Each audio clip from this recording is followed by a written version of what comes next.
The metallic clang of the industrial mop bucket hitting concrete echoed across the Naval Special Warfare compound like a cymbal crash in a silent cathedral. 0730 hours, Coronado, California. Morning sun cut sharp angles through the Pacific fog, painting everything in that peculiar golden gray light that made uniforms look faded and faces look tired. Lieutenant Commander Rebecca Turner didn't look up from her work. 5'5", 132 pounds of invisible competence drowning in baggy gray coveralls 2 sizes too large. Auburn hair pulled back in a practical ponytail, green eyes fixed downward on wet concrete that reflected nothing but clouds. Her hands gripped the industrial mop handle with fingers that had forgotten how to be gentle. Thumb over knuckles, support hand positioned 12 inches down, perfect balance point for extended use. That wasn't the grip they taught at custodial training. The Naval Special Warfare compound courtyard stretched 40 yards across, bordered by admin buildings on 3 sides and the Pacific Ocean on the 4th. Obstacle course to the north, armory to the east, team rooms stacked like concrete boxes to the west.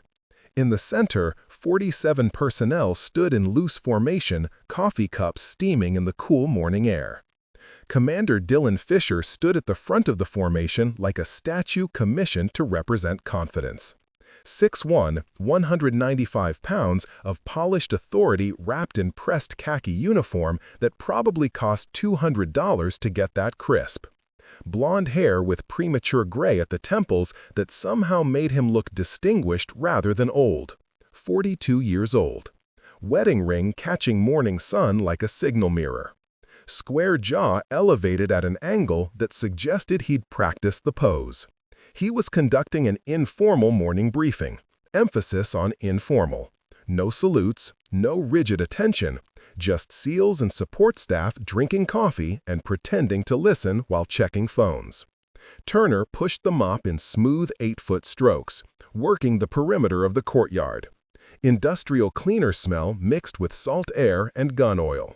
The concrete had been stained by 10,000 boots, marked by tire tracks, scarred by equipment drops.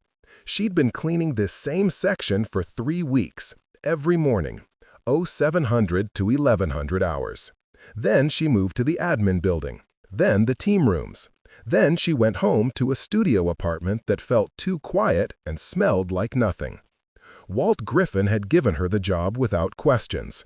The maintenance supervisor was 62, Vietnam veteran, walked with a limp that got worse when rain was coming. He'd looked at her application, seen the gaps in her employment history, noticed the slight tremor in her left hand, and simply said, "You start Monday. Wear steel-toed boots." He understood. You didn't need to explain PTSD to someone who woke up at 0300 thinking about Khe Sanh. Fisher's voice carried across the courtyard with that particular projection that came from years of briefing rooms and command presence training. So, the new VBS protocols are changing how we approach shipboarding scenarios. More emphasis on non-lethal options in contested environments. Someone in formation made a joke Turner couldn't hear. Laughter rippled through the group. Phones came out, a few photos taken. This was how modern military culture worked. Everything documented, everything potentially viral. Fisher noticed Turner for the first time. His gaze tracked her movement for 3 seconds, expression shifting from neutral to something that looked like amusement mixed with mild annoyance. "Hey, maintenance." Turner kept mopping. The rhythm didn't change. 8-foot push, pivot, 8-foot pull. Water pooled and spread and dried. "Hey, louder now." Command voice activated. "You missed a spot." The formation shifted, attention redirecting, phones turning. Lieutenant Jake Brennan stood in the second row, 5'11", 180 pounds of CrossFit physique and tribally tattooed forearms. 28 years old. Oakley sunglasses, even though the sun barely existed yet. He grinned like someone had just told him he could leave work early. Turner stopped mopping, looked up. Her face stayed neutral in that way that took practice. Green eyes met Fisher's for exactly 2 seconds before dropping back to respectful deference. "What's your name?" Fisher asked. The tone wasn't cruel, just casually dismissive, the way someone might address a vending machine that took their dollar. "Turner, sir." Her voice came out quiet, controlled, the kind of quiet that made people lean in or ignore her completely. "Turner, you related to anyone important, or just Turner like the mop brand?" Laughter erupted from the formation. Not everyone, maybe 30 out of 47, but enough. Enough that it became a moment. Enough that phones definitely captured it. Senior Chief Petty Officer Travis Holbrook stood near the back, 6 foot, 210 pounds going soft around the middle. 38 years old, receding brown hairline, coffee-stained uniform. He'd been a SEAL for 15 years, deployed to Iraq and Afghanistan 6 times before a knee injury from a bad parachute landing put him behind a desk. His laugh came out bitter, like he was settling a score with someone who wasn't even present. Turner returned to mopping. The audience waited for a reaction that didn't come. That disturbing calm settled over her movements again.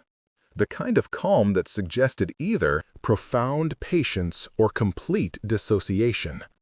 Master Chief Petty Officer James Cortez watched from 20 yards away, positioned near the armory entrance. 5'9", 175 pounds of wiry strength that hadn't softened despite 51 years and 28 years of service. Gray hair, dark eyes, deeply tanned skin. Missing the top third of his left ring finger from a door breach in Fallujah that went wrong. He held a clipboard but wasn't looking at it. He was looking at Turner's hands. The way she gripped that mop handle. Thumb over fingers, knuckles aligned. Support hand positioned for maximum leverage with minimum effort. Elbows at efficient angles. Weight distribution through her legs suggesting she could hold that position for hours without fatigue. That wasn't custodial training. That was weapons retention muscle memory. That was someone who'd held rifles in combat conditions until the grip became cellular. Cortez's eyes narrowed. Something itched at the back of his mind. Recognition trying to surface through decades of faces and briefings and after-action reports. Brennan stepped forward from formation, emboldened by Fisher's joke and the audience's laughter. He walked with that particular swagger that came from being 28 and physically capable and recently graduated from the hardest military training in the world. "Maybe she's CIA," Brennan said, volume calculated to reach the crowd. "Undercover as janitor? Deep cover operation? What's your call sign, mop lady? Dustpan? Squeegee?" More laughter. Phones higher now. Someone in the back started a video recording. This was content. This was the kind of casual hazing that got shared in group chats and team rooms and probably shouldn't be, but always was. Turner adjusted her coverall sleeve. The fabric had slid up her left forearm during the mopping motion. For exactly 2 seconds, 3 things became visible. The edge of a Garmin Tactics Delta watch that cost $800 and was only issued to special operations personnel. A hint of black ink that might be a tattoo. Calluses on her palm that formed specific patterns. She pulled the sleeve down, returned to mopping. Petty Officer Second Class Emily Vaughn stood in the 3rd row of formation. 5'6", 140 pounds, blonde hair in tight regulation bun. 24 years old, intelligence specialist, non-combat rating. She was one of 11 women on a base of 200 personnel.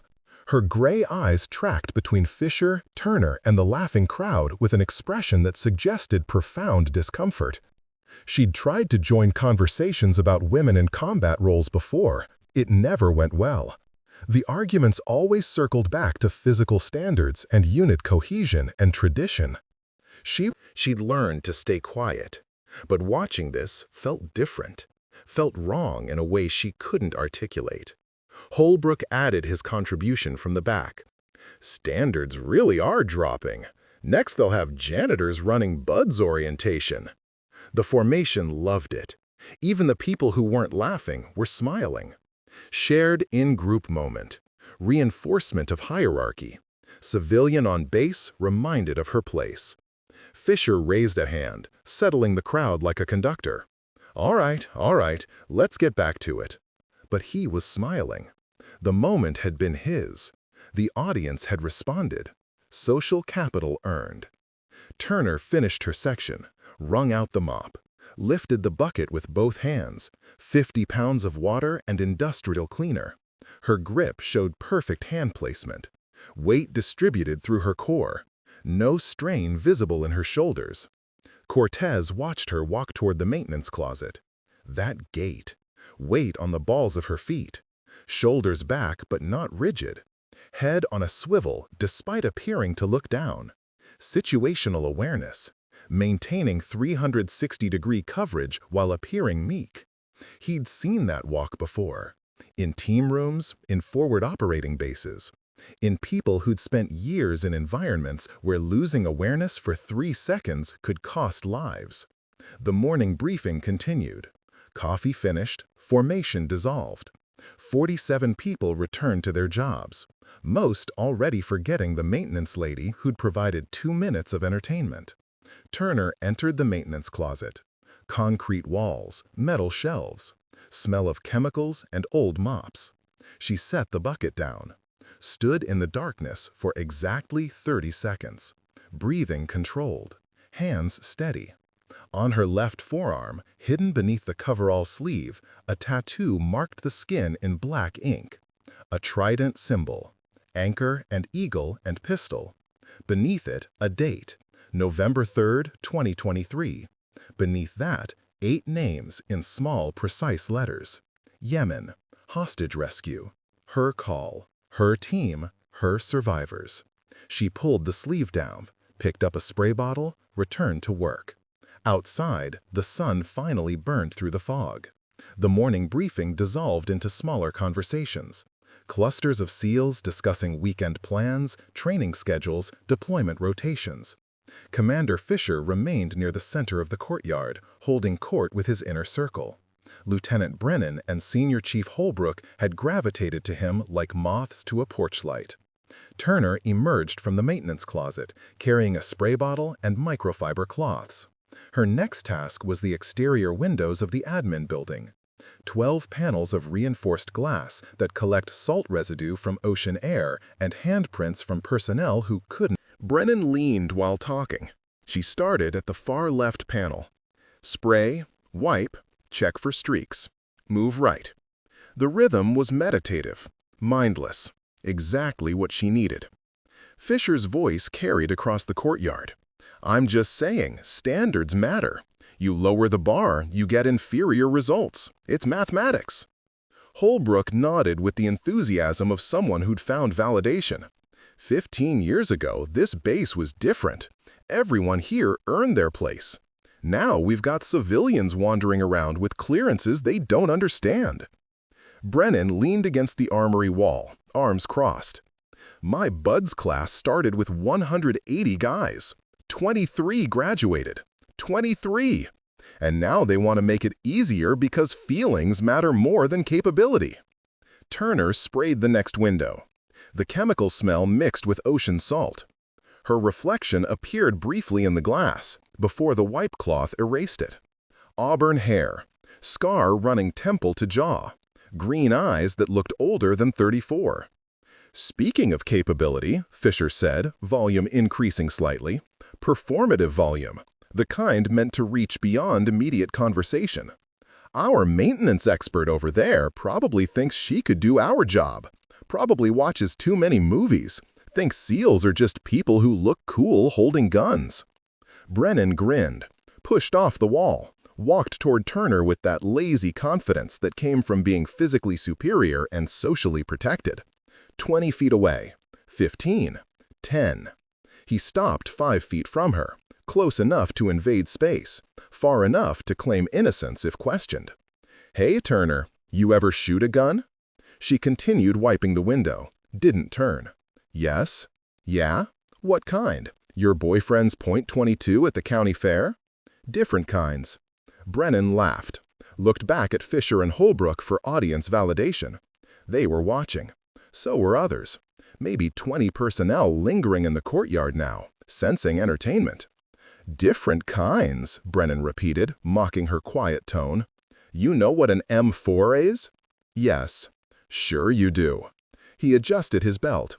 The movement was casual, unconscious, but the tactical knife sheathed on his right hip came loose. The retention snap hadn't been properly secured. The Benchmade folder slipped free, tumbled toward concrete. Turner's hand moved. The motion was faster than conscious thought, reflexive, pure muscle memory from 10,000 repetitions.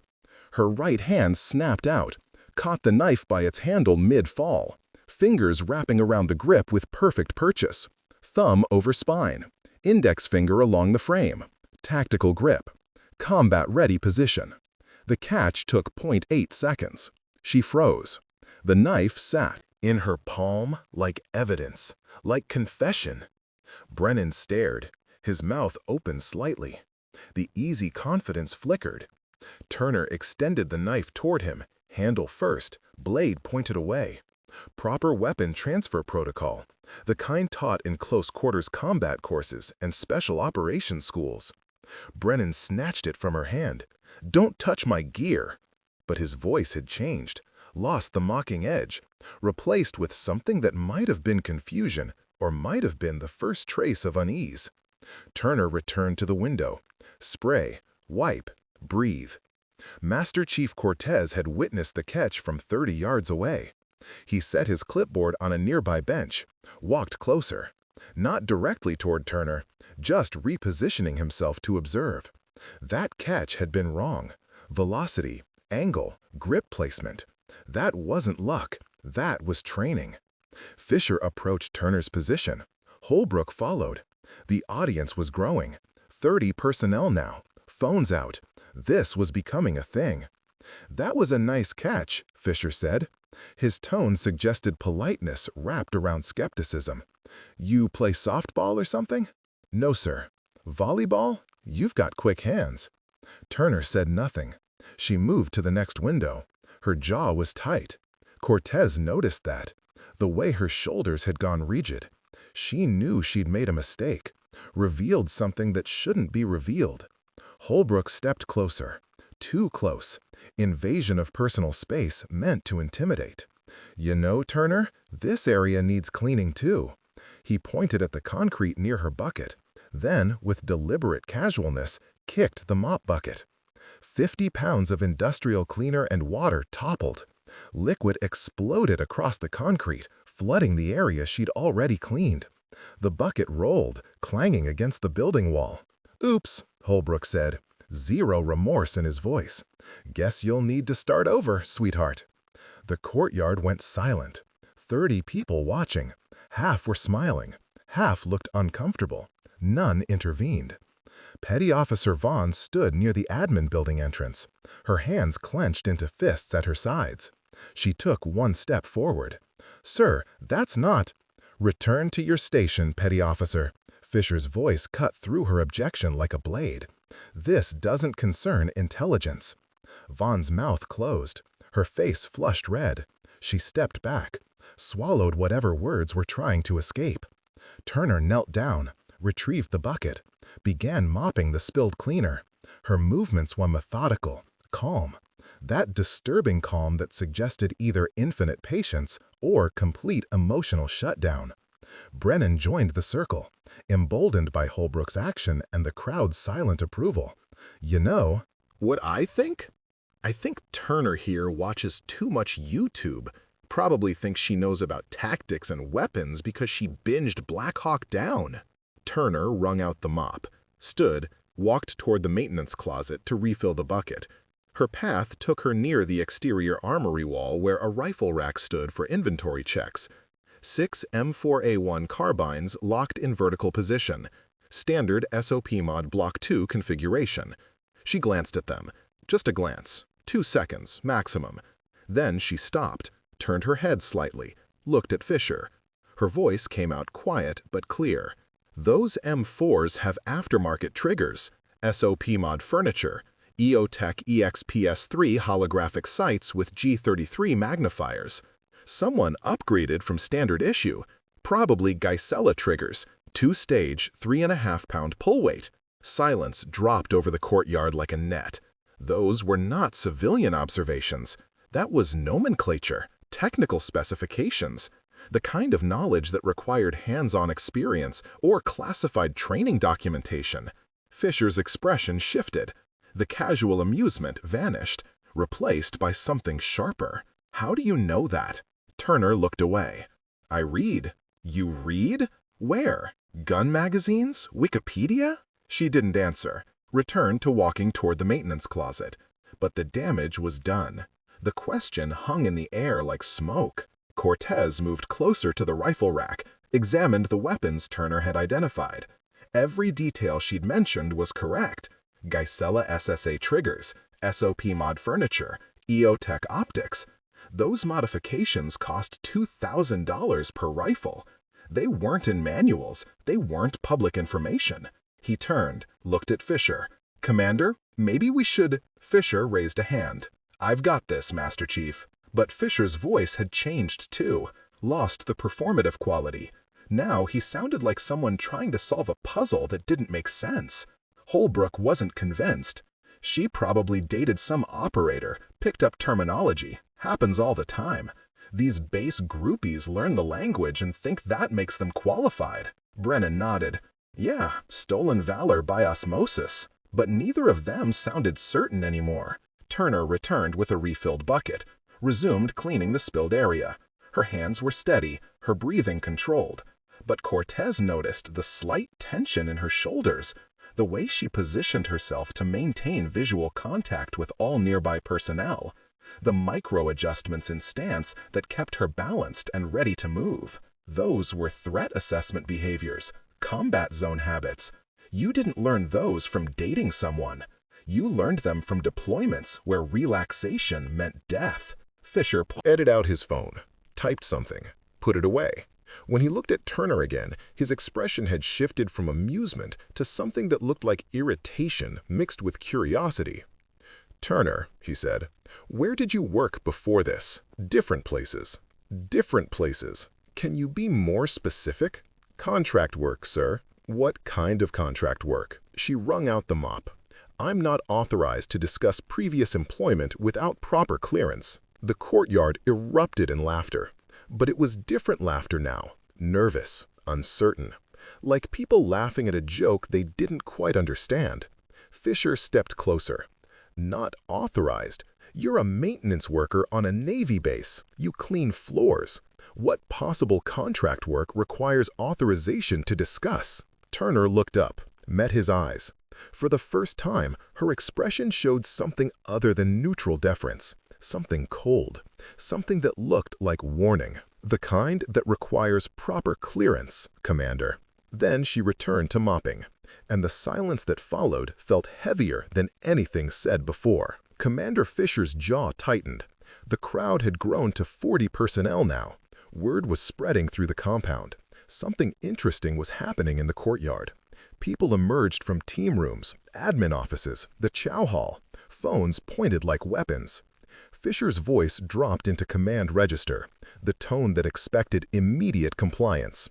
You know what, Turner? I think you're full of it.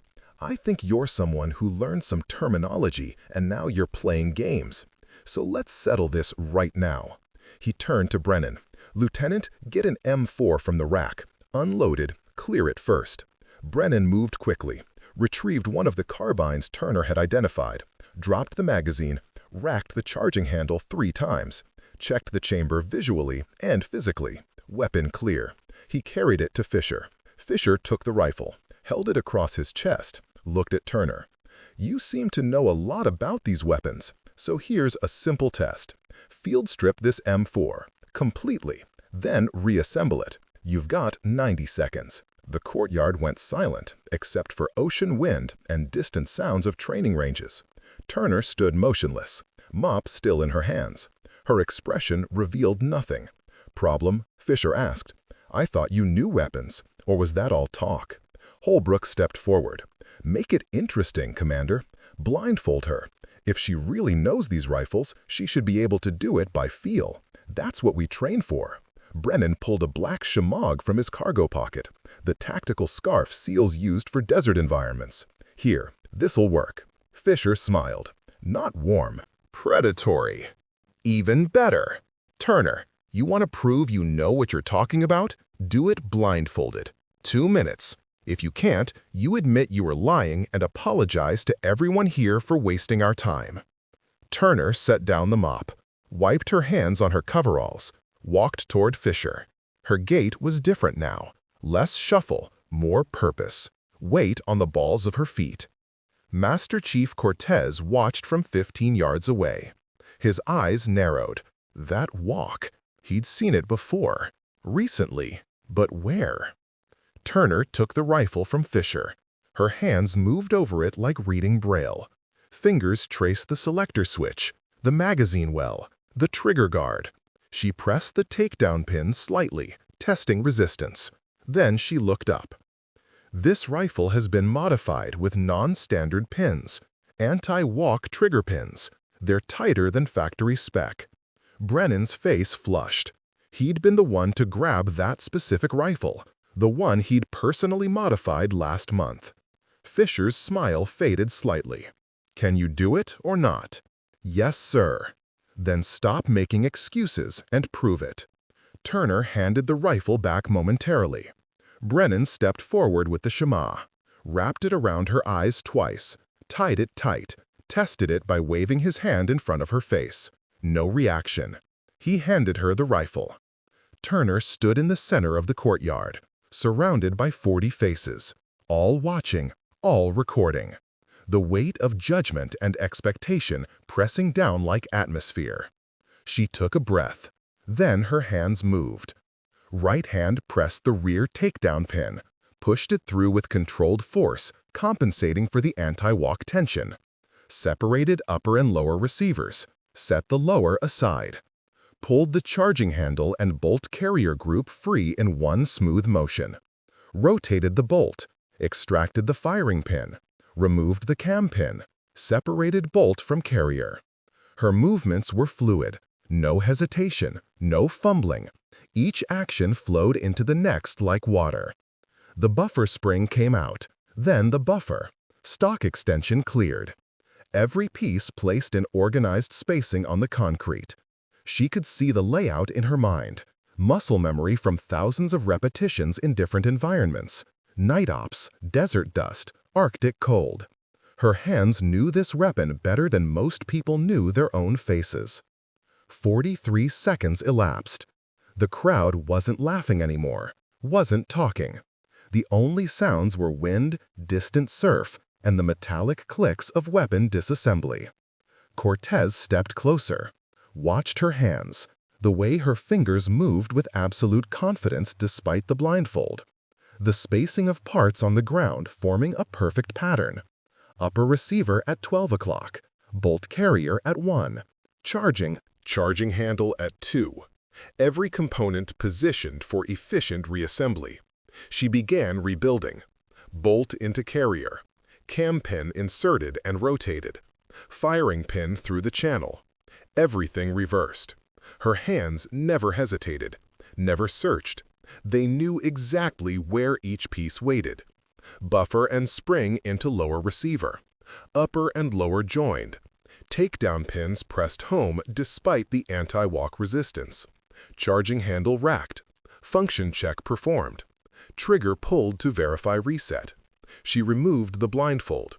Held the rifle out to Fisher. 47.3 seconds, Commander. Someone in the crowd had been timing on their phone. She's right, 47 seconds. Fisher took the rifle, checked it, fully assembled, properly configured. He looked at Brennan, who verified the pins were indeed the modified ones. No one had swapped weapons. Holbrook's face had gone pale. Somebody showed her beforehand. This is a setup. Brennan shook his head slowly. No one knew I was grabbing that rifle. I just pulled one randomly. Fisher's voice came out tight. Where did you learn that? Turner's expression remained neutral. Different places, sir. Different places? That's not an answer. That's SEAL level proficiency. Better than SEAL level. Our average time for field strip and reassembly is 52 seconds, with standard pins, without blindfolds. Turner said nothing. The crowd had shifted. No one was laughing. No one was mocking. Faces showed confusion, calculation. A few showed something that might have been respect or might have been concern.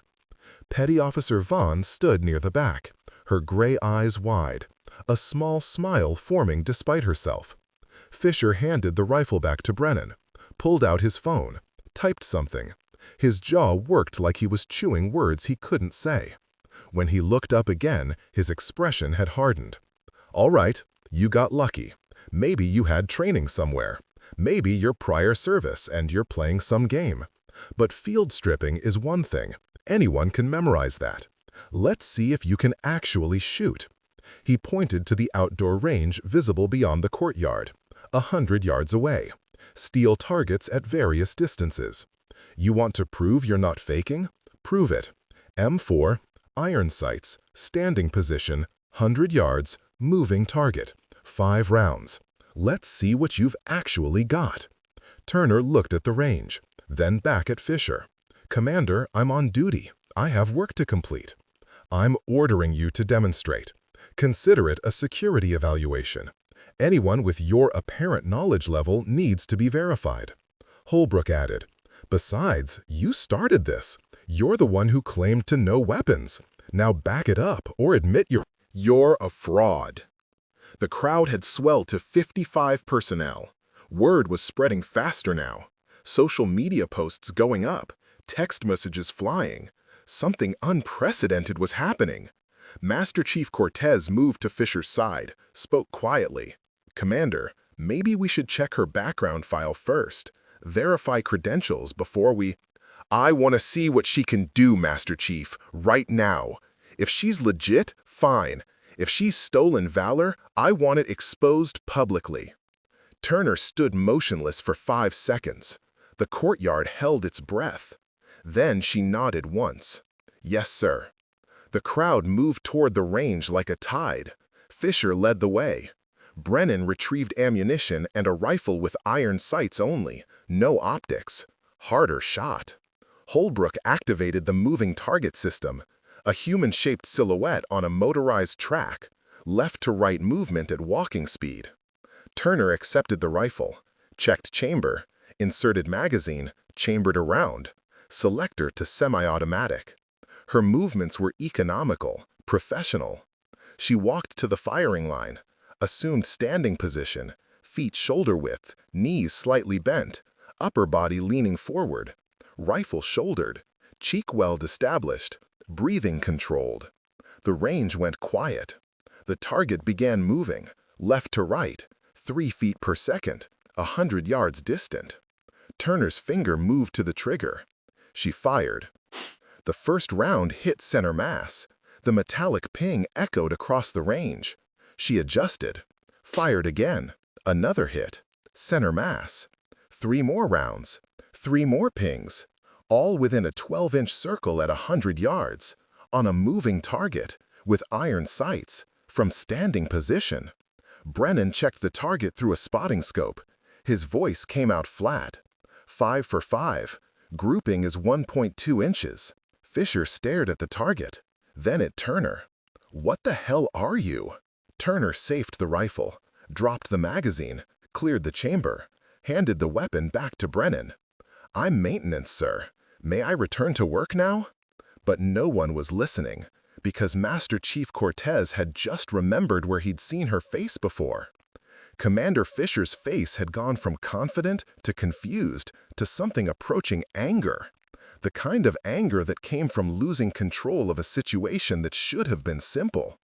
60 personnel now crowded the range observation area. The morning training schedule had effectively dissolved. "Again," Fisher said. His voice carried an edge that hadn't been there before. "Different drill.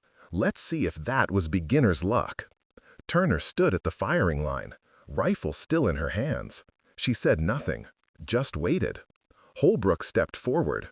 "Mozambique drill. 2 center mass, 1 head, 7 yards. 3 seconds." Brennan set up a fresh target. Human silhouette with marked zones. Center mass circle. Head box. Standard combat qualification scoring. Turner checked her weapon. Chamber clear. Magazine seated. She assumed a modified Weaver stance. Weight forward. Both eyes open. Pistol grip technique despite holding a rifle. "Ready," she said. Her voice remained quiet, controlled. Fisher started the timer on his phone. "Go." Turner moved. Her first 2 shots hit center mass before most observers registered she'd fired. The third shot cracked a fraction of a second later. Head box. 2.1 seconds, Fisher read from his phone. Disbelief colored his tone. Brennan checked the target through the scope. 2 center, 1 head, all within acceptable parameters. He lowered the scope, looked at Turner with an expression that had moved past confusion into something resembling fear. A voice came from the crowd. "Run her through the shoot house." Fisher turned. A dozen faces nodded agreement. The shoot house was a close-quarters battle training facility. Multiple rooms, pop-up targets, hostage scenarios, tight corners, low light. The kind of environment that separated theoretical knowledge from combat experience. "Fine," Fisher said. "You want to prove this isn't an act? Clear the shoot house. Standard SEAL qualification course. 15 seconds is passing. 12 is exceptional." The crowd moved again, flowing toward the concrete structure 50 yards from the main range. Turner followed, rifle carried in low-ready position, finger indexed along the receiver, muzzle pointed at safe angle, breathing steady. Master Chief Cortez walked beside her, close enough that his voice wouldn't carry. "I know who you are." Turner's step didn't falter. She didn't look at him. Cortez continued, voice barely above a whisper. "Yemen, November 2023. After-action briefing. Your face was in the classified slides. You were the officer who—" "Master Chief." Turner's voice came out flat. "Not here. Not now." Cortez nodded slowly, fell back half a step, but his eyes stayed on her, calculating, remembering, connecting pieces. The shoot house waited like a concrete maze. Single story, 6 rooms, plywood walls painted to simulate residential structure. Pop-up targets on pneumatic systems, some hostile, some civilian, some mixed. Split-second decisions required. Brennan handed Turner a fresh magazine. 30 rounds, 6 rooms. Targets are randomized. Hostiles get 2 shots. Civilians you shoot, you fail. Everyone gets recorded. He pointed to the mounted cameras covering every angle. Multiple monitors displayed feeds outside the structure, where the crowd had gathered. Fisher stood near the entrance. "You've got 1 run, 15 seconds to clear all 6 rooms. Hit all hostile targets. Don't hit civilians. Timer starts when you cross the threshold." Turner checked her magazine, seated it, chambered around, selector to semi. She approached the entrance, paused for 2 seconds. Then her expression changed. The quiet maintenance worker vanished. Something else emerged, something harder, older. Her shoulders squared. Her breathing shifted to a combat pattern. 4 counts in, 4 counts out. Her eyes went distant, then refocused with intensity that made several observers step back unconsciously. She crossed the threshold. The timer started. Room 1. Door already open. 2 targets. Popped. She identified threats in 0.3 seconds.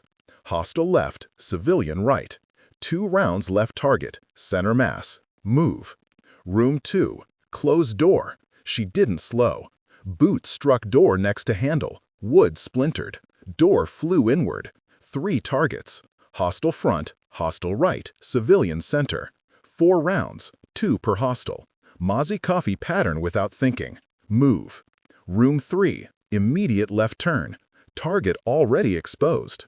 Hostile with simulated weapon. 2 rounds. Head box. The angle was wrong for center mass. Her brain calculated and adjusted faster than conscious thought. Hallway, 10 feet. She moved along the left wall, slicing the pie. Each step revealed new angles. That specific technique, the way she cleared corners, Master Chief Cortez recognized it immediately. That was DevGru methodology, task unit level training, not regular SEAL teams. The elite within the elite. Room 4, double targets, hostile holding civilian. Precise shot required. She fired once. Hostile target head, civilian untouched. The crowd outside watching the monitors went silent. Room 5, dark, emergency lighting only. 2 targets in shadows. She didn't hesitate. Identified by silhouette, weapon profile, stance analysis. 4 rounds, both down. Move. Final room, complex scenario. 3 targets, 2 hostile, flanking 1 civilian. Crossfire solution required.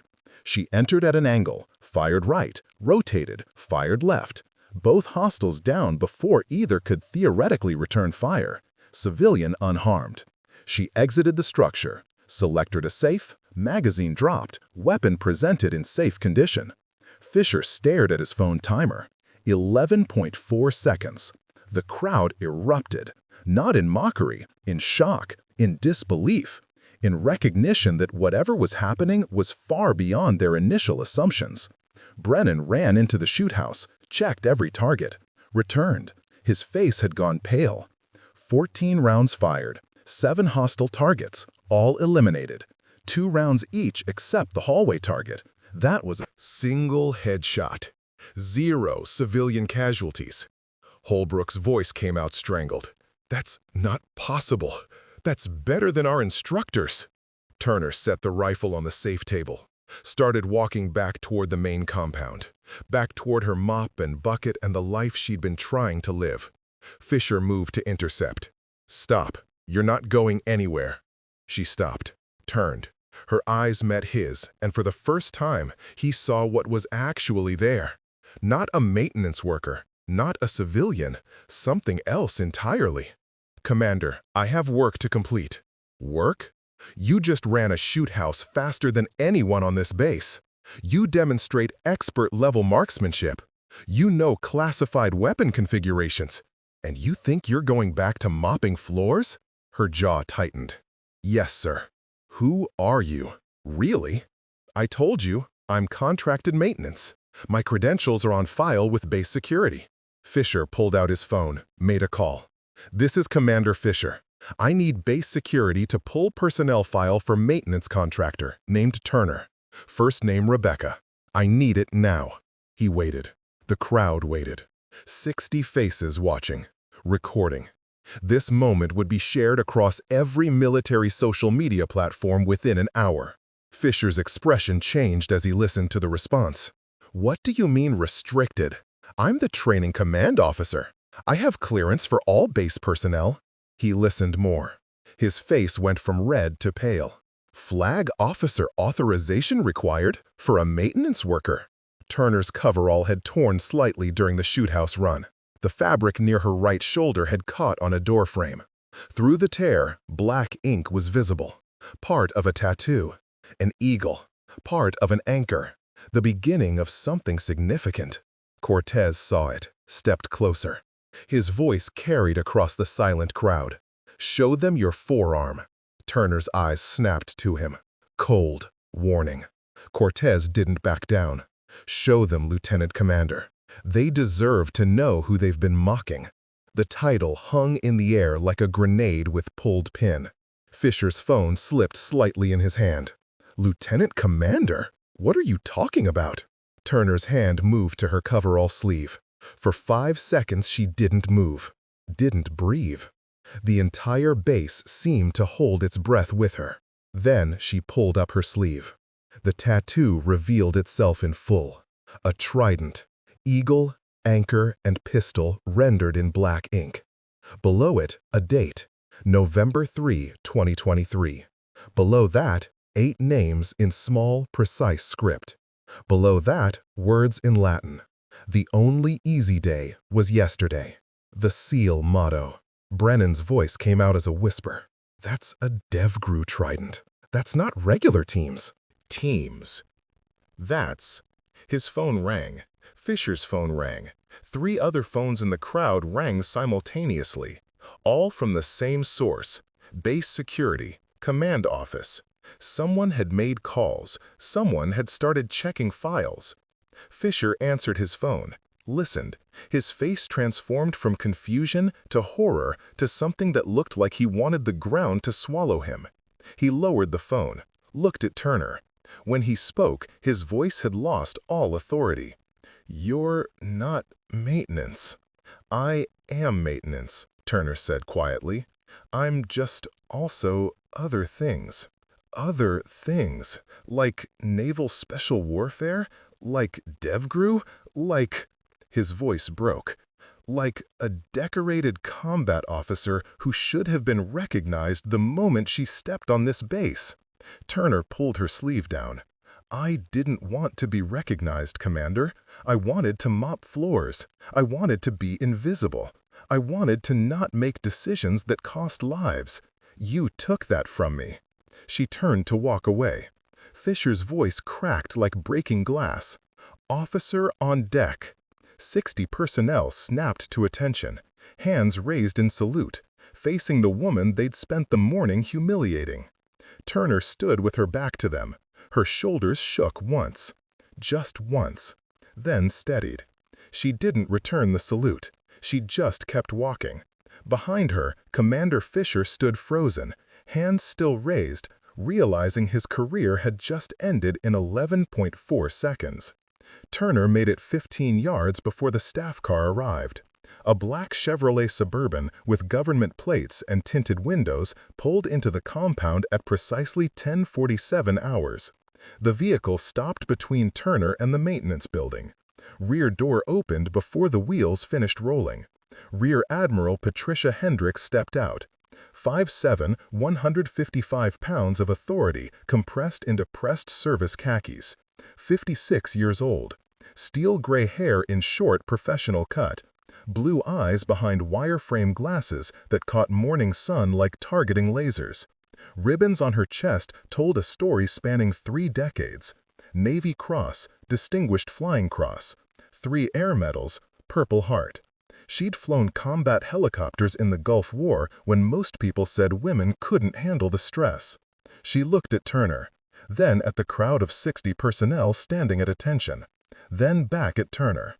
"As you were," Hendricks said. Her voice carried without shouting. Command presence built over years of flight decks and combat zones. The crowd relaxed slightly.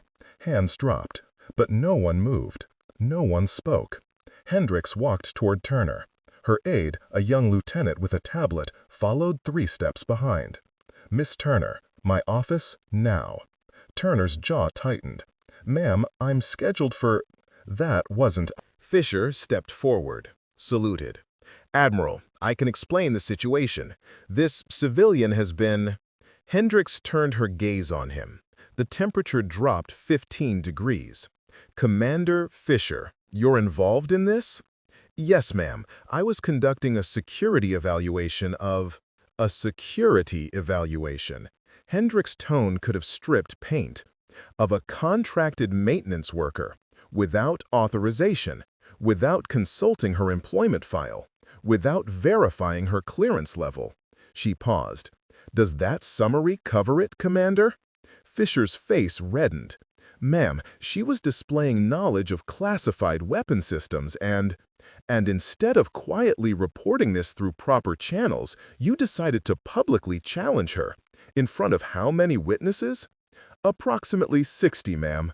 60. How many of them recording on personal devices? Fisher said nothing. Hendricks looked at the crowd. "Every phone away, now. Any footage of the last hour gets deleted, or you'll face Article 32 hearing for unauthorized recording of classified personnel. Clear?" Phones disappeared into pockets, fast. She turned back to Turner. "My office, 5 minutes. You're not in trouble, but we need to talk." Turner nodded once, started walking toward the admin building. Hendricks called after her. "Lieutenant Commander Turner." Turner stopped. Her shoulders went rigid. She didn't turn around. "That's your proper rank, correct?" Lieutenant Commander? Or are you still trying to be invisible? Silence answered her. Hendricks continued. My office, 5 minutes. That's an order, not a suggestion. She looked at Master Chief Cortez. Master Chief, escort her. Make sure she actually arrives instead of disappearing into whatever hole she's been hiding in. Cortez stepped forward. Yes, ma'am. Hendricks's gaze swept the remaining crowd, landed on Fisher. Commander, you're with me. We have things to discuss. The way she said discuss sounded like career-ending tribunal. Holbrook tried to fade into the crowd. Senior Chief Holbrook, you too. Brennan swallowed hard. Lieutenant Brennan, join us. The 3 men followed Hendricks like condemned prisoners. Her aide brought up the rear, tablet already documenting everything. Turner walked toward the admin building with Cortez at her side. The Master Chief kept respectful distance, 3 feet separation, non-threatening posture. For what it's worth, Cortez said quietly, I tried to warn them. I know. Yemen must have been hell. Turner's step faltered, just for a moment. You read the report? Parts of it. The unclassified summary. 8 KIA. 1 survivor. Hostages recovered alive. They gave you the Silver Star, sir. They gave me nightmares and a medical discharge recommendation. They reached the admin building entrance. Cortez held the door. You didn't take the discharge. I took leave. Administrative recovery. The maintenance job was supposed to be temporary, therapeutic. Work with my hands, simple tasks, no life or death decisions. How's that working out? Turner almost smiled. Almost. I've had better mornings. They climbed stairs to the 2nd floor. Command offices lined both sides of the hallway. Hendricks' office was at the end, door already open. The Admiral sat behind a desk covered in reports and coffee cups. Fisher, Holbrook, and Brennan stood at attention in front of the desk like students called to the principal. Hendricks gestured to a chair beside her desk. Turner, sit. Turner remained standing. Ma'am, if this is about… Sit. That's an order. Turner sat. Cortez positioned himself near the door. Professional distance, but clear support. Hendricks opened a folder on her desk. Classified markings covered the front. Let me read you something, Commander Fisher. This is from Lieutenant Commander Rebecca Turner's personnel file, the parts you would have seen if you'd bothered to check properly. She adjusted her glasses. Lieutenant Commander Rebecca Turner. Service number, classified. Naval Special Warfare Development Group. Intelligence and Combat Support Division. 12 years active service. 6 combat deployments. Over 200 combat missions across Yemen, Syria, Iraq, and Afghanistan. Silver Star for extraordinary heroism during Operation Crimson Dawn. Bronze Star with Valor Device for actions in Syria. Purple Heart with Cluster for wounds received in 2 separate engagements. Fisher's face had gone from red to ash white. Hendricks continued. Currently on administrative recovery leave following traumatic combat operation resulting in 8 friendly KIA. Cleared for light duty pending psychological evaluation and command recommendation. She closed the folder. Does that sound like someone you should be publicly mocking, Commander? No, ma'am. No, it does not. Hendricks leaned back. Now, explain to me why a training command officer with 15 years of service didn't think to verify credentials before launching a public interrogation. Fisher opened his mouth, closed it. No words came. Holbrook tied. Ma'am, we didn't know. She was wearing civilian maintenance uniform. She never identified herself as… As what, Senior Chief? As military? As an officer? As someone who outranks half the people on this base? Hendricks' voice could have cut steel. She was doing her assigned job. You decided to make her day difficult for entertainment. Brennan, Yemen, remained silent. Smart choice. Hendricks turned to Turner. Why didn't you identify yourself? Turner's voice came out quiet, controlled. I wasn't ready, ma'am. The maintenance supervisor, Walt Griffin, he's a veteran. He understood I needed simple work, predictable tasks. I requested anonymity. He granted it. My credentials were on file with base security, level 5 clearance for facility access, but my personnel file was restricted, flag officer authorization only. You requested anonymity from a 2-star admiral? From everyone, ma'am. I couldn't handle being Lieutenant Commander Turner anymore. I needed to be nobody, just for a while. Hendricks studied her for long seconds. Something in her expression softened, just slightly. Yemen, your entire team. Turner's hands gripped the chair arms, knuckles white. My call, ma'am. My responsibility. The hostages lived. My team didn't. I couldn't make decisions anymore. Every choice felt like I was killing someone. The office went completely silent. Even Fisher's breathing seemed to stop. Hendricks stood, walked around the desk, extended her hand to Turner. Stand up, Lieutenant Commander. Turner stood, reluctantly took the offered hand. Hendricks pulled her into a brief, professional embrace, the kind shared between warriors who understood cost. You saved 12 hostages. 12 people went home to their families because of your call. Your team knew the risks. They made their choice. You don't get to carry that alone. Turner's breath hitched, once. Her eyes glistened, but no tears fell. Hendricks stepped back, returned to command mode. Here's what's going to happen. Commander Fisher, you'll receive an official letter of reprimand. It goes in your permanent file. You're removed from training command effective immediately. Transferred to administrative planning. Your career advancement just ended. Do you understand? Yes, ma'am. Senior Chief Holbrook, written counseling, 1 rank reduction under consideration. You'll attend sensitivity training and professional conduct review. Holbrook's face crumbled. Ma'am, I have 15 years, and you just spent them proving you learned nothing about respect. Dismissed.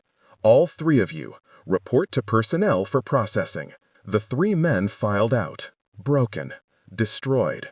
Their morning of entertainment had cost them everything. Hendricks waited until the door closed, looked at Turner. What do you want to do now? Go back to maintenance. That's not an option anymore. Your cover is blown. Everyone knows. By tonight, your face will be all over military social media. Turner closed her eyes. Then I don't know, ma'am. I have a suggestion. Hendricks pulled out another. Your folder. We need instructors, real ones, people who've actually been there.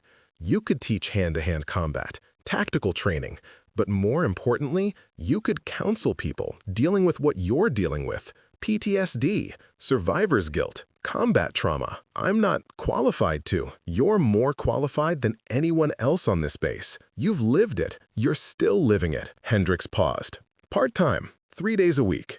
Keep your maintenance work the other 2 if you want. Simple tasks when you need them. Teaching when you're ready. Turner opened her eyes. And if I'm never ready, then you mop floors until you are. But I think you're closer than you believe. Turner sat in the chair for 30 seconds without speaking.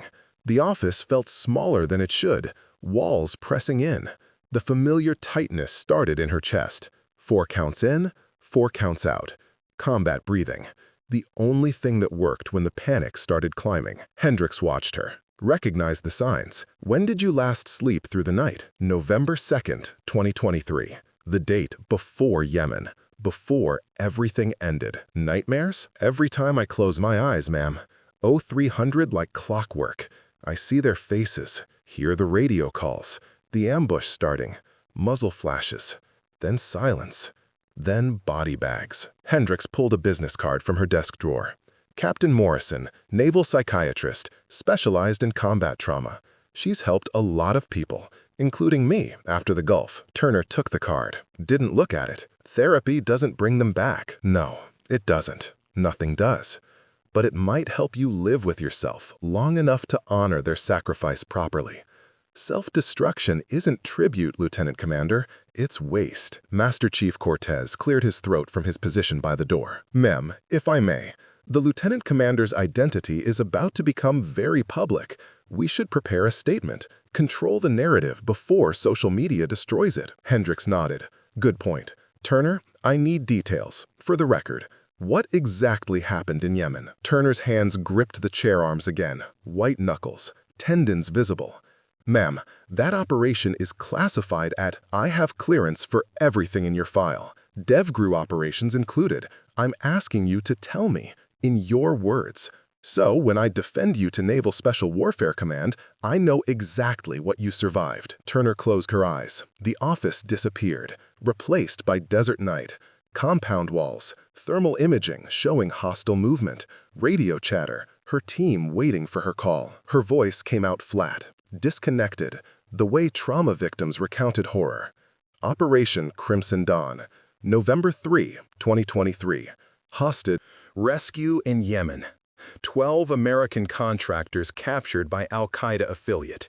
Intelligence indicated execution scheduled within 24 hours. Our task unit got the call. 8 operators.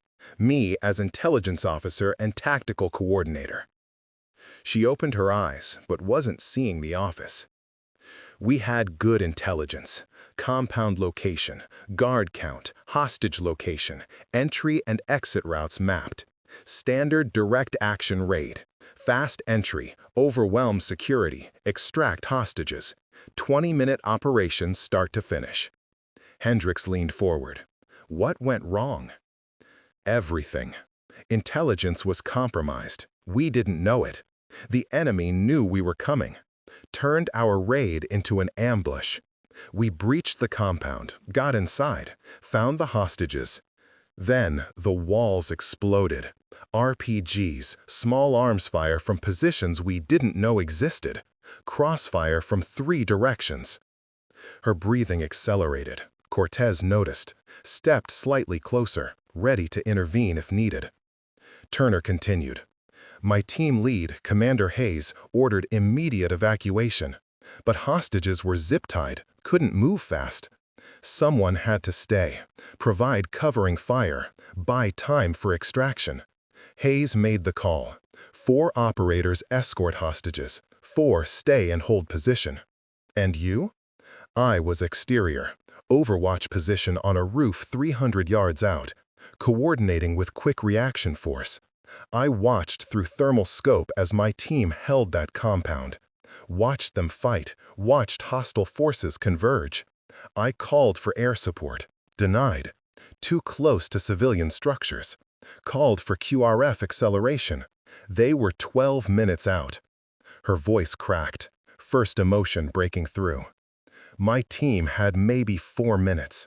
I made the call, ordered them to hold position until hostages cleared the kill zone. They acknowledged. No hesitation, no argument.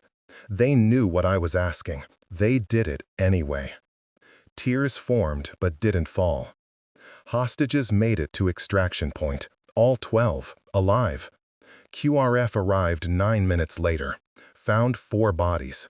Commander Hayes, Lieutenant Martinez, Chief Petty Officer Chen, Petty Officer First Class Robinson, all KIA. Fought until they ran dry, then fought with sidearms, then knives. They held for 11 minutes against 50 hostiles. The office was silent, except for the hum of air conditioning and distant sounds of the base. 4 more died in medevac. Chief Petty Officer Davidson, Petty Officer Jackson, Petty Officer Williams, Petty Officer Kim. Wounds too severe. Bled out before reaching surgical. Hendricks' voice was gentle. And you blame yourself? I gave the order, ma'am. Hold position. Don't fall back. Let the hostages escape. I sentenced 8 people to death so 12 strangers could live. That's not heroism. That's mathematics, cold calculation. And it haunts me every single night. Those 8 operators knew the mission, knew the risks. They volunteered for special operations precisely because they understood the cost. Knowing intellectually and living with it are different things, ma'am. Turner's hands finally released the chair. I couldn't command anymore, couldn't make tactical decisions. Every choice felt like I was killing someone else. The Navy offered medical discharge. I refused, asked for leave instead. Found the maintenance job, started mopping floors. Simple work. No one dies if I miss a spot. Hendricks stood, walked to the window overlooking the compound. You saved 12 lives. 12 families got their people back. Have you considered that those 8 operators would make the same choice again? That they died doing exactly what they trained for? Every day, ma'am. It doesn't help. No, I suppose it wouldn't. Hendricks turned back. Here's what I know, Lieutenant Commander. You're one of the most decorated combat officers in naval special warfare. You possess skills most operators train a lifetime to achieve. And you're currently broken. But broken doesn't mean useless. Broken means you understand cost in ways whole people never will. She returned to her desk, pulled out official letterhead, started writing. I'm authorizing your return to limited duty, part-time instruction, PTSD peer counseling. You'll work with people who are where you are. Help them find a way forward. Because right now, you're proof that surviving doesn't mean living. And a lot of people on this base need to see what comes next. Turner's voice was barely audible. What if there is no next? What if this is all there is? Then you mop floors until you find out different. But you do it with your rank and your dignity intact. No more hiding. No more pretending to be invisible. The people on this base just watched you perform at elite level. They know what you are now. You owe it to your team's memory to stand up and be that person, even if it terrifies you. Master Chief Cortez spoke up. Ma'am, permission to speak freely? Granted. Lieutenant Commander Turner just demonstrated to 60 witnesses what real capability looks like. Half those kids have never seen actual combat. They think movies and training are the same thing. She showed them the difference. That has value. More value than she realizes. Hendricks nodded. Agreed. Which is why I'm also authorizing a formal recognition ceremony. Your Silver Star was awarded in closed session due to classification. We're going to present it publicly. Let this base see what heroism actually costs. Turner stood abruptly. Slightly. No. Ma'am, I can't. I don't deserve. You don't get to decide what you deserve. The Navy decided. Your team decided when they followed your orders. 12 hostages decided when they went home alive. You're accepting this recognition. That's an order. Turner swayed slightly. Cortez moved closer, ready to catch her if she fell. I can't face them, Turner whispered. Fisher, Brennan, Holbrook, the 60 people who watched me get humiliated. They'll think I set them up, used my background to make them look foolish. No, Hendricks said firmly. They'll think they made assumptions based on appearances. They'll think they bullied someone who could have destroyed them professionally, but chose dignity instead. They'll learn that respect isn't about rank or gender or job title. It's about recognizing that everyone carries battles you know nothing about. She walked around the desk, stood directly in front of Turner. Commander Fisher's career is over. He knows it. But you have a choice. Let this define you as a victim, or let it define you as a survivor who kept fighting even when fighting meant mopping floors at 700. Turner met her eyes. I don't feel like a survivor, ma'am. I feel like a coward who hid while better people judged me. Good. That means you're still human. The day you stop feeling is the day you become the thing that killed your team. Arrogance, assumptions, failure to verify. Hendricks stepped back. Report to my office tomorrow at 900. We'll discuss your new duties. Dismissed. Turner saluted, muscle memory taking over when conscious thought failed. Hendricks returned it crisply. Cortez opened the door, gestured for Turner to exit first. They walked down the hallway together, past offices filled with personnel who'd heard everything, past windows overlooking the compound where 60 witnesses still processed what they'd seen. At the exit, Cortez stopped. Lieutenant Commander, for what it's worth, your team would be proud. Not of the shooting, not of the tactics, of the fact that you're still here, still trying. That's the hardest mission of all. Turner looked at him. Really looked. Saw the missing finger, the limp, the scars he carried, both visible and not. How do you do it, Master Chief? Live with the ghosts. Cortez smiled sadly. One day at a time. Some days I mop floors too. Different floors. Same reason. He saluted. Walked away. Turner stood alone in the hallway. Through the window, she could see her mop bucket, still sitting where she'd left it, waiting. She went back to work.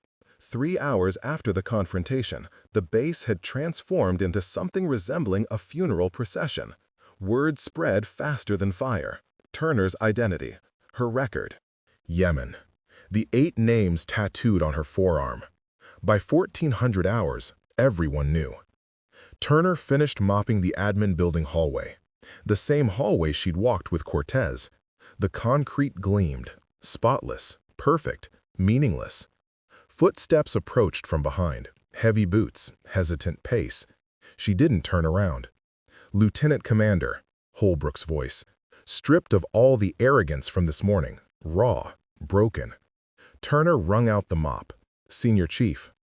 I need to apologize. You don't. I do. He moved into her peripheral vision. His face looked 10 years older than it had at 7:30. Red eyes, sagging shoulders. The posture of a man who just watched his career crumble. What I did this morning, what I said, kicking your bucket, making jokes, I have no excuse. Turner continued working. Smooth strokes, 8 feet forward, pivot, 8 feet back. Holbrook pulled something from his pocket, his sealed trident pin, the golden eagle clutching anchor and pistol, the symbol he'd worn for 15 years. I was wrong, about standards, about women, about you. I let bitterness poison my judgment. I became the thing I always hated, a bully hiding behind rank. He extended the pin toward her. I don't deserve to wear this, not after what I did to someone who earned theirs in ways I never could. Turner finally stopped mopping, looked at the pin, then at Holbrook. Keep it, Senior Chief. You earned that in combat, multiple deployments. You bled for it. One bad morning doesn't erase 15 years of service. It should. No, it shouldn't. Her voice was quiet but firm. You made a mistake. You were cruel. But cruelty doesn't define you unless you let it. Learn from this. Be better. Teach the people under you that everyone fights battles you know nothing about. Holbrook's hand trembled. How can you forgive me? I'm not forgiving you. I'm telling you that destroying yourself doesn't help anyone. My team died so people could live. Don't waste your life proving you're a bad person. Use it to become a better one. Holbrook's eyes filled. He nodded once, couldn't speak, turned and walked away, pin clutched in his fist like a lifeline. Turner returned to mopping. 15 minutes later, another set of footsteps, lighter, faster. Lieutenant Brennan rounded the corner, saw her, stopped. His Oakley sunglasses were gone. Without them, he looked younger, more vulnerable. Ma'am, his voice cracked slightly. I need to explain. You don't need to explain, Lieutenant. I do. This morning, I followed Fisher's lead, made jokes, mocked you. I was trying to fit in, prove myself to senior officers. That's not an excuse. That's cowardice. Turner set down the mop, looked at him directly. How old are you? 28, ma'am. How long since Bud's graduation? 11 months. So you're new, eager to prove yourself, eager to be accepted by the tribe. She paused. I remember that feeling. Did things I'm not proud of to gain respect from operators who'd been downrange. The difference is I learned before I hurt someone. You're learning now. Better late than never. Brennan's jaw tightened. I watched you clear that shoot house, 11.4 seconds. I've never seen anything like it. Even our instructors can't match that. And I spent the morning calling you Mop Lady. You did, and now you know better. What matters is what you do next. You have SEALs under your command eventually. Remember how assumptions can destroy morale. Remember that the person you underestimate might be the person who saves your life someday. Yes, ma'am. He hesitated. For what it's worth, my class had 3 women attempt buds. All 3 quit before Hell Week. I used that as evidence that women couldn't handle it. But you didn't quit anything. You survived what would break most of us. I was wrong. Completely wrong. Turner picked up her mop. Being wrong isn't permanent, Lieutenant. Staying wrong is a choice. Don't choose that. Brennan saluted, held it until she returned it, then walked away, shoulders slightly straighter than when he'd arrived. Turner finished the hallway, moved to the stairwell. The rhythm of work was the only thing keeping the panic at bay. 4 counts in, 4 counts out. Mop, breathe, survive. She was halfway down the stairs when she heard voices from the landing below. Multiple people. She slowed, considered turning back, then recognized one voice. Petty Officer Vaughn. I tried to say something, Vaughn was saying. Tried to stop them. But Fisher shut me down. Told me it wasn't my concern. I should have pushed harder. Should have. You did what you could. Another voice. Female. Older. Speaking up against command takes courage, especially when you're junior enlisted and the only woman in the room. Turner descended the stairs, found Vaughn standing with 2 other female personnel. All 3 turned, snapped to attention. As you were, Turner said quietly. Vaughn stepped forward. Ma'am, I'm sorry. I should have done more this morning. When they were mocking you, I knew it was wrong. But I was scared of career repercussions. You spoke up when others stayed silent. That takes more courage than clearing a shoot house. Thank you. Vaughn's eyes filled. You're not angry? Why would I be angry at the only person who tried to defend me? Because I failed. Because I let them continue. Turner set down her mop bucket. Petty Officer, how Long have you been on this base? 18 months, ma'am. How many times have you witnessed harassment or bullying? Vaughn hesitated. Dozens, ma'am. It's constant. Women get tested every day. Jokes about physical standards, comments about appearance, questions about whether we belong. And how many times have you seen someone speak up? Almost never. Then you didn't fail. You did more than almost everyone else. That matters. Don't diminish your courage because you couldn't single-handedly stop 3 senior officers. One of the other women spoke.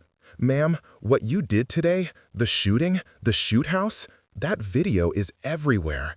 Every female service member I know has seen it. You have no idea what that means. Seeing someone who looks like us perform at that level, proof that we belong. Turner's chest tightened. I'm not a role model. I'm a broken person mopping floors to avoid thinking about the people I got killed. You're a combat officer with a silver star, Vaughn said firmly. You're a DevGru operator who survived hell. You're a woman who got publicly humiliated and responded with competence instead of anger. That's exactly what a role model looks like. Turner couldn't respond. The walls were pressing in again. The stairwell too small. Too many eyes. Too much expectation. She picked up her bucket. Excuse me, I have work to finish. She pushed past them, down the stairs, out the exit, into open air that felt like drowning. The courtyard was empty now, everyone gone to afternoon duties. Just concrete and sun and ghosts. She set down the bucket, sat on the ground, back against the admin building wall, pulled her knees to her chest. 4 counts in, 4 counts out. The breathing wasn't working. A shadow fell across her. She looked up. Commander Fisher stood 5 feet away. Out of uniform, civilian clothes, duffel bag over his shoulder. I'm leaving, he said. No preamble. Admiral Hendricks gave me a choice. Accept the letter of reprimand and transfer, or face formal investigation. I chose transfer. Turner said nothing. Fisher set down his bag. I need you to understand something. This morning, I didn't see an officer. I saw a maintenance worker. Someone beneath my concern. Someone I could mock without consequence. That's not an excuse. That's a confession of who I've become. Arrogant, entitled, blind. He pulled out his phone, showed her the screen. This is my daughter. She's 8, wants to join the Navy someday, wants to be a pilot like her grandmother. And this morning, I treated a decorated combat officer like garbage because she was a woman doing maintenance work. What lesson did I teach 60 witnesses?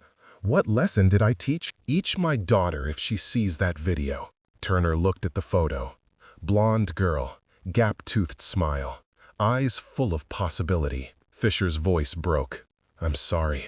That's inadequate, insufficient, but it's all I have. I'm sorry for my arrogance, my cruelty, my failure to see you as the warrior you are.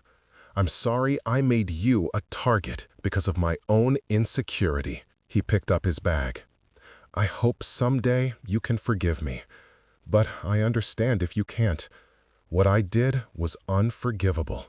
He started walking toward the parking lot. Turner's voice stopped him. Commander, he turned. Teach your daughter better. That's how you make this right. Teach her to see people, really see them. Not their job, not their rank, not their gender. Their humanity, their worth.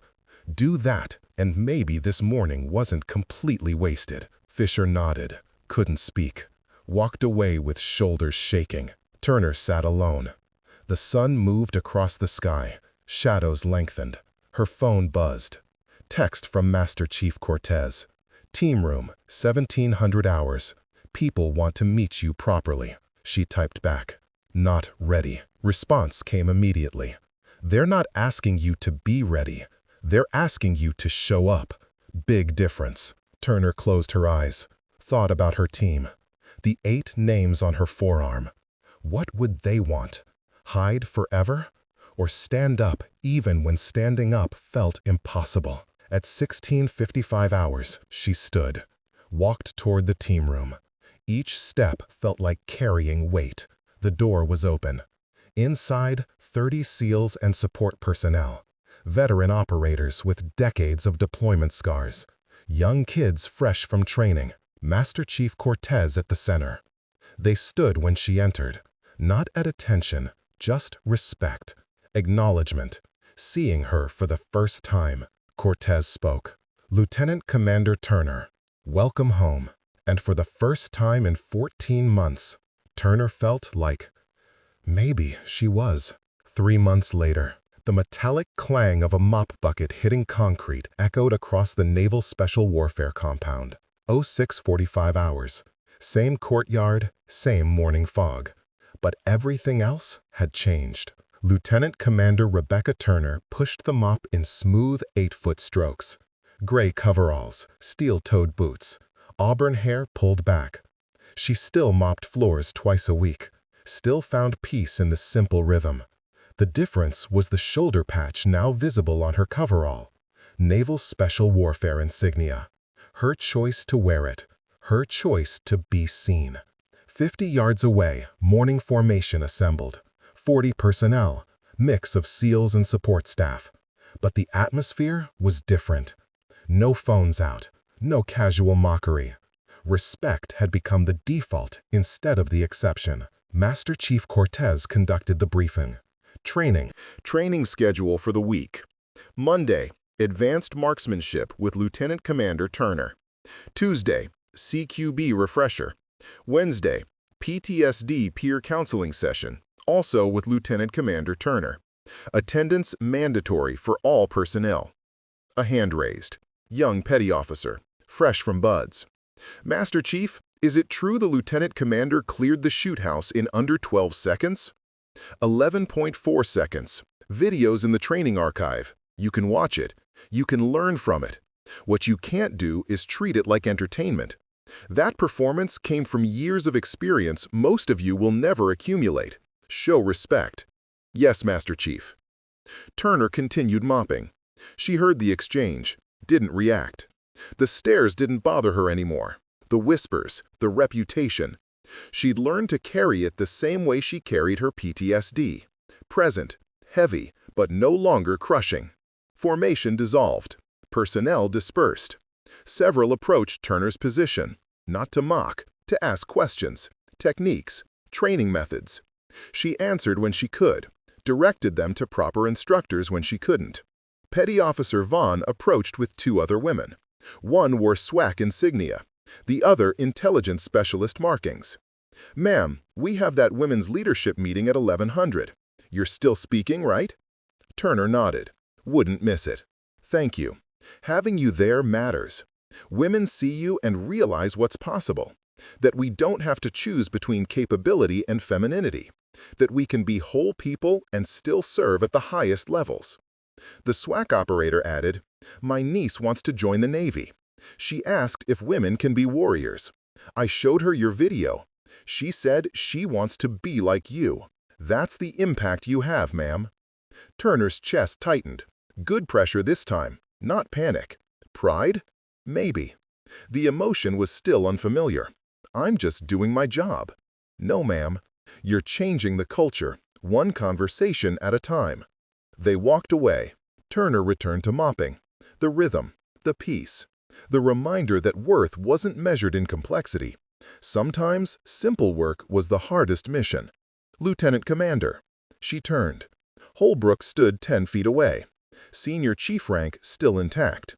He'd completed his counseling, his sensitivity training, his professional development courses. Admiral Hendricks had decided reduction in rank would serve no purpose. Education served better than punishment.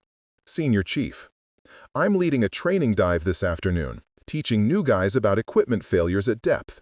Thought you might want to observe, share insights from your experience." Turner considered. "I'm not dive qualified for instruction. You're combat qualified." Fight for everything else.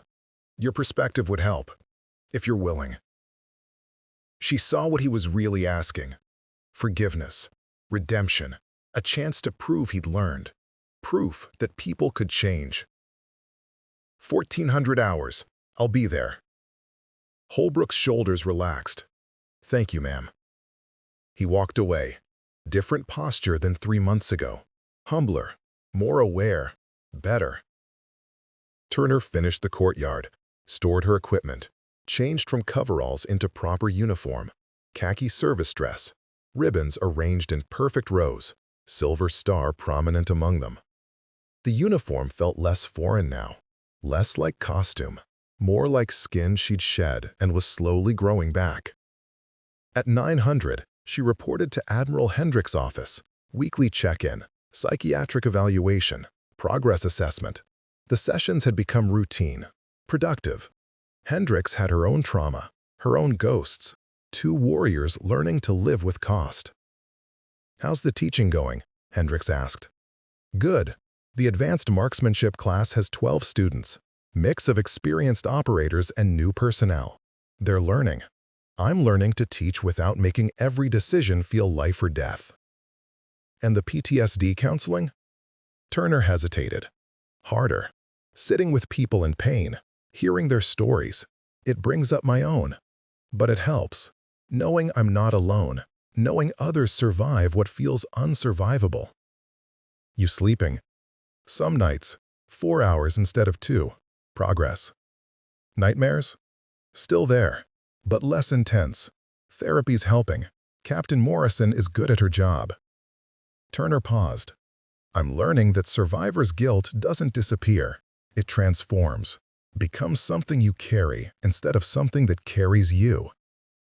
Hendricks nodded. "That's wisdom most people never achieve." "How's the maintenance work?" "Therapeutic. I still need it twice a week. Simple tasks, predictable outcomes, no lives in the balance. It keeps me grounded when the teaching and counseling become too much."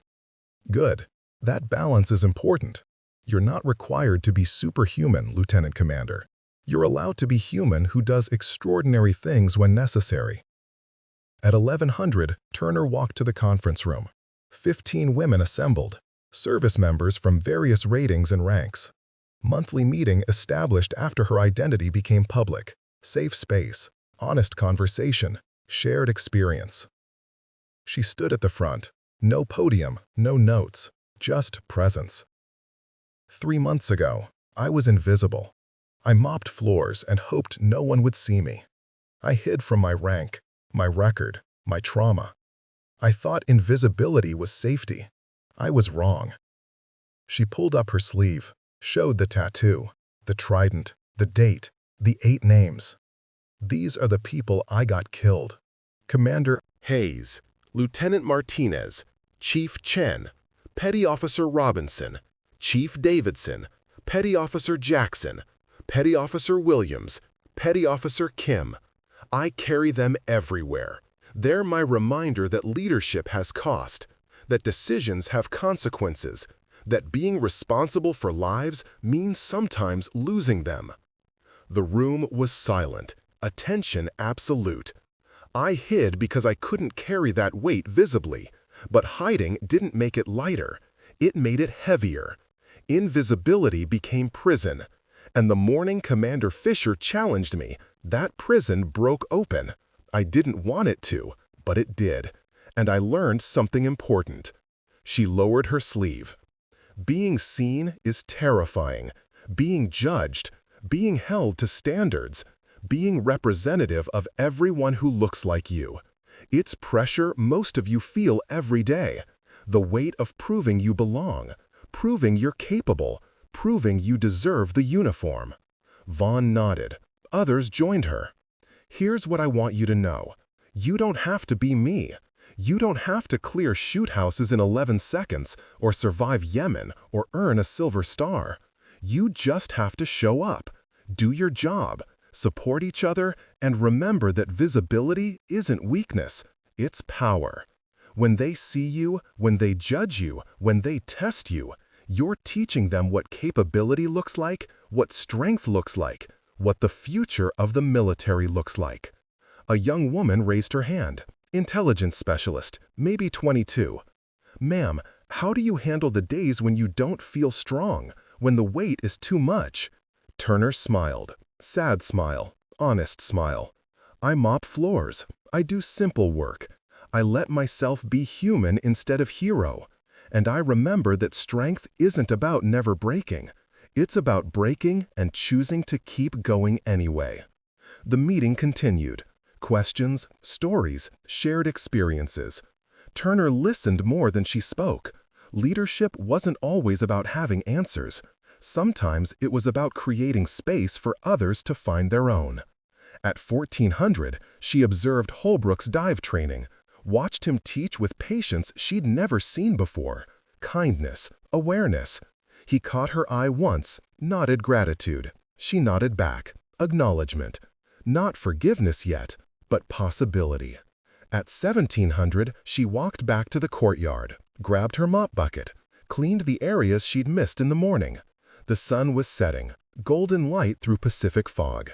Same light as 3 months ago. Different woman standing in it. Her phone buzzed. Text from unknown number. She opened it. Photo attachment. Commander Fisher's daughter, wearing a Navy t-shirt, holding a toy plane. Text below. She asks about you constantly, wants to know how you became so strong. I tell her you am strong by surviving what should have broken you. Thank you for teaching me how to see people, how to teach her better. DF. Turner stared at the photo. The gap-toothed smile, the possibility, the future. She typed back. Tell her strength comes from choosing to stand back up every single time, no matter how many times you fall. That's the only secret. At 1800, she drove home. Studio apartment. Still too quiet. Still smelled like nothing. But on the table sat a photo. 8 faces in desert camouflage, taken hours before Yemen. Her team, her family, her ghosts. She picked up the photo, traced each face with her finger. I'm still here, still fighting. I hope that's enough. I hope I'm honoring you. I hope you'd be proud. The silence didn't answer, but somehow it felt less empty. On her dresser, her combat knife rested in its sheath. The blade she'd carried through 200 missions. The steel that had saved her life countless times. She picked it up, turned it in the light. The engraving along the spine became visible. Words etched in metal. DevGru Task Unit Bravo. Quiet Professionals, Yemen 2023. Below that, 8 names. Below that, 1 phrase. The only easy day was yesterday. Turner placed the knife back down. Tomorrow would be hard. The day after, harder. Every day would be hard. But hard didn't mean impossible. Hard meant worthy. Hard meant meaningful. Hard meant alive. At 2100, she lay down, closed her eyes, waited for the nightmares. They came at 0300 like clockwork. Muzzle flashes, radio calls, silence, body bags. But this time, something different. This time, Commander Hayes spoke in her dream. "Stand up, Turner. Mission's not over. You've got people counting on you. Stand up." She woke at 0315, sweating, shaking. But for the first time in 14 months, she didn't feel like drowning. She felt like surfacing, like breathing. At 0645, she returned to the compound, grabbed her mop bucket, began cleaning the courtyard. The metallic clang echoed through morning fog. Personnel assembled for formation. Several waved. Several nodded respect. Several simply saw her. Lieutenant Commander Rebecca Turner, DevGru, combat veteran, PTSD survivor, teacher, counselor, maintenance worker. All of it. None of it defining her completely. All of it making her whole. She pushed the mop in smooth strokes. Simple work, honest work, healing work. And somewhere in the fog, her ghosts stood watch. Not haunting anymore, guarding, reminding her that survival was victory, that living was tribute, that showing up was the only mission that truly mattered. The sun burned through. Another day beginning. Another chance to choose standing over falling. She chose standing. Every single time.